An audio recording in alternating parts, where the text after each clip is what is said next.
The evening sky was painted in shades of gold and pink as Mare stood by the riverside, watching the water reflect the fading sun. Every year, on this very day, she came here, alone, waiting for someone who once promised to return.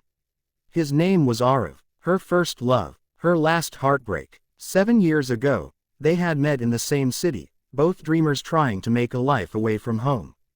He was a struggling musician, she was a part-time teacher with a quiet soul.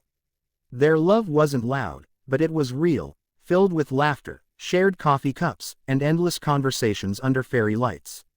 One night, sitting on the riverside bench, Arav had held her hand and whispered, "When I return after making my name, you'll find me right here, waiting for you." She smiled, believing every word. And then he left. Letters stopped coming after a year.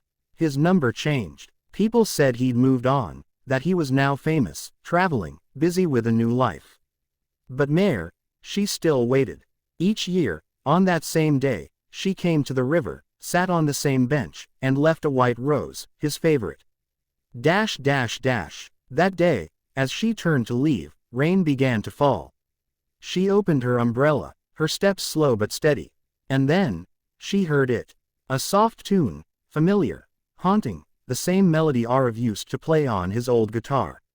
Her heart stopped. Turning around, she saw a man sitting by the riverside, strumming that melody. He looked older, his hair slightly gray, but those eyes, she could never forget. He looked up, and time froze.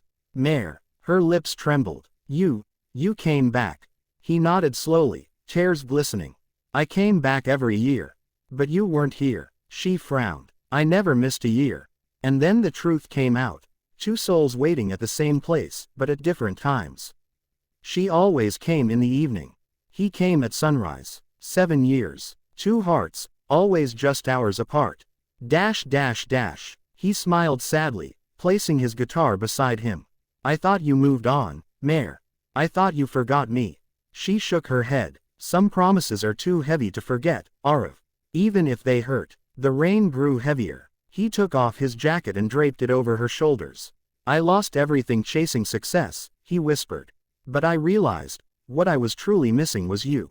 They sat together in silence, years melting into the rhythm of raindrops.